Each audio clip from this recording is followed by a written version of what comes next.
Mi nombre es Javiera de la Fuente, soy bailaora. Mon nom est Javiera de la Fuente et je suis danseuse. Vengo de Chile, pero vivo en Sevilla hace más de 10 años. Je viens du Chili, mais j'habite à Séville depuis 10 ans. Me dedico a bailar desde que tengo 15 años y Je travaille comme danseuse depuis que j'ai 15 ans. esa es, bueno, tengo mi vida dedicada al baile y al flamenco. Et toute sa vie, elle l'a dédiée à danser le flamenco et à faire de la danse en général. Mi formación es la Escuela Sevillana del Baile. Sa formation, c'est l'école sévillane de danse. Pero hace algunos años trabajo una manera más personal y contemporánea de... Et ça fait quelques années qu'elle a commencé à travailler de façon plus personnelle et à voir un peu autre chose dans la danse. Alors moi je m'appelle Yannick, je suis guitariste de flamenco et je travaille aussi dans la production musicale. Je viens de France, des Alpes, du Mont Blanc, et je suis arrivé à Séville il y a une quinzaine d'années, quand j'avais 20 ans.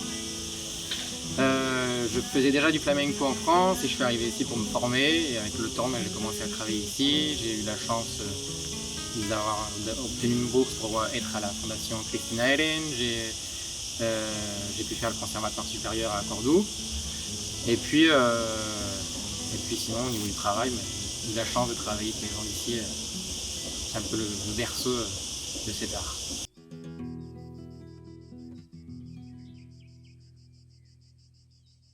Alors les influences, faut comprendre que le flamenco ça vient plutôt de deuxième moitié du 19e siècle. On n'est pas trop certain du moment d'apparition, mais en tout cas c'est un phénomène musical qui est vraiment andalou. C'est-à-dire qu'avec les choses qui se passaient au niveau culturel et au niveau musical en Andalousie, ont fait que cette musique a pu apparaître à cet endroit-là. Et donc il y avait à ce moment-là, avant la naissance du flamenco, de la musique juive, d'origine juive, la musique musulmane, enfin, je sais pas si on peut dire musulmane, mais liée à cette culture-là, de la musique liée à la culture chrétienne. Et puis, ce qui s'est passé aussi, c'est qu'au moment du courant romantique en Europe, il y a aussi l'apport de la musique classique, des intellectuels en musique qui venaient descendre en Andalousie. Hay una fuerte influencia de música y ritmos africanos. Il y a aussi une grosse influence de la musique africaine et des rythmes africains. Y afroamericanos, de la zona del Caribe. Et aussi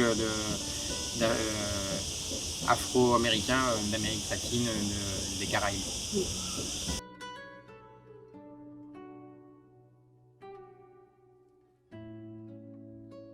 Considerada una música popular, en realidad es un sector más o menos reducido que entiende y se dedica al flamenco.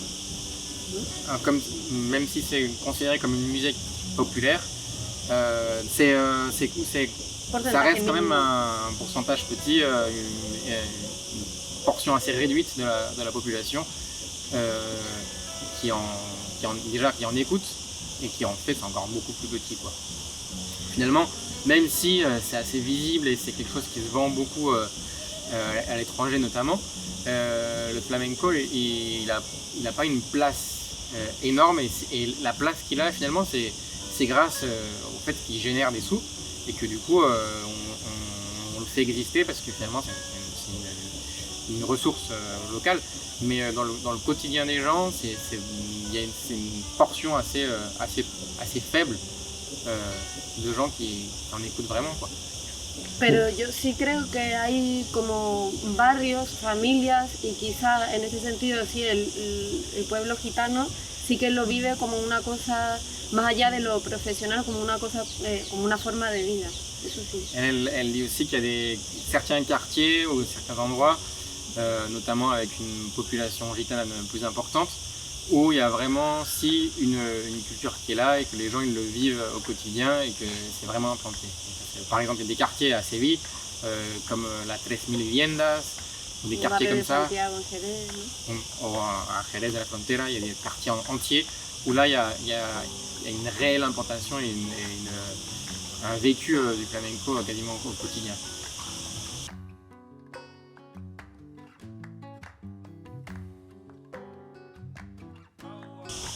En mi caso es algo bastante como irracional, muy intuitivo. Dans mon cas, c'est quelque chose d'assez irrationnel, assez intuitif. Me gusta bailar todo tipo de música y todo estilo, pero el flamenco, por algo que no se puede explicar, es lo que más me apasiona. Elle aime bien danser tous les types de danse, etc. Mais que le flamenco, elle ne sait pas pourquoi, c'est quelque chose qui la passionne en particulier. Et moi, moi je fais de la musique depuis tout petit. J'ai commencé par le piano quand j'avais 4 ans. J'ai fait de la musique classique. Et quand j'ai découvert le flamenco, en fait, j'avais une certaine prédisposition pour le rythme. Oui. Et flamenco, c'est une musique très rythmique. Et c'est un truc qui m'a vraiment touché. Et puis j'aime beaucoup composer et en musique classique, à part si tu es compositeur, hein, finalement tu t'interprètes toujours. Et le flamenco a ça en fait. Une fois que tu domines les codes, tu peux un peu te permettre ce que tu veux et t'exprimer librement dans cette musique. Et c'est ça qui m'a beaucoup attiré. Et puis il y a ce côté émotionnel très fort, cette chose, je dirais un mélange entre un peu de la tristesse, la rage, la force, et même quand c'est sur des tonalités joyeuses ou quoi, ça a toujours ce côté un peu de la force intérieure qu'on essaie de sortir, quoi. Et c'est ça qui m'a aussi touché, quoi. Bonito.